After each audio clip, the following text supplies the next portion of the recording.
ఇది షూట్ ఉందని చెప్పేసి అయితే మేము మా ఇంటి దగ్గర నుంచి అయితే బయలుదేరాము. మామూలుగా మేము ఎర్లీ మార్నింగ్ షూట్స్ పెట్టుకుంటాము. సో దట్ మనకి వీడియో అనేది బాగా వస్తుందని చెప్పి, లేదంటే లేట్ నైట్ పెట్టుకుంటామన్నమాట. సో మీకు రెగ్యులర్గా అప్డేట్స్ కావాలి అని అంటే మా డైరీస్ అని చెప్పి ఇన్స్టాగ్రామ్ ఉంటుంది. సో అక్కడికి వెళ్ళి చూడండి.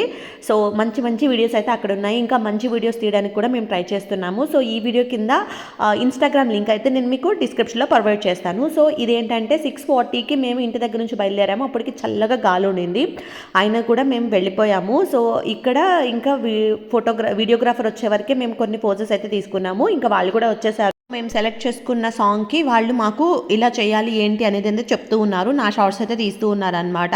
సో నాది అయిపోయిన తర్వాత ఇంకా కపుల్స్ మేమిద్దరం చేయాల్సినవి ఉంటాయి కదా, అవి క్విక్గా చేసేసుకుందామని చెప్పేసి అయితే ప్లాన్ చేసుకున్నాము. Almost 1.5 hours పట్టిందనమాట. ఇంకా షూట్ అయ్యాక మేము ఎర్లీ మార్నింగ్ వెళ్ళాం కదా, బాగా ఆకలేసేసింది. ఇంకా దగ్గరలో ఉన్న చట్నీస్ రెస్టారెంట్కి అయితే వెళ్ళిపోయాము.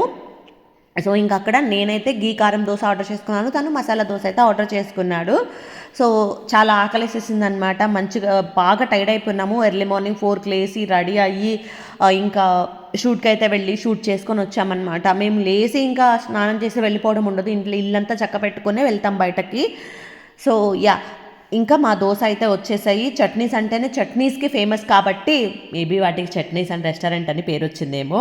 సో మేమిద్దరం అయితే అదే అనుకుంటాము. యా, మేము వచ్చి ఇంకా మా దోశలు అయితే వచ్చేసాయి. మేము హ్యాపీగా ఎంజాయ్ చేసేసాము. సో ఇంకా కాఫీ అయితే ఆర్డర్ చేసుకున్నాం అనమాట 1/2. సో మా బ్రేక్ఫాస్ట్ టైంని ఇలా ఎంజాయ్ చేసేసాము. యా, ఈ వీడియోకి అయితే ఇంతే. మళ్ళీ మరొక వీడియోతో కలుస్తాను.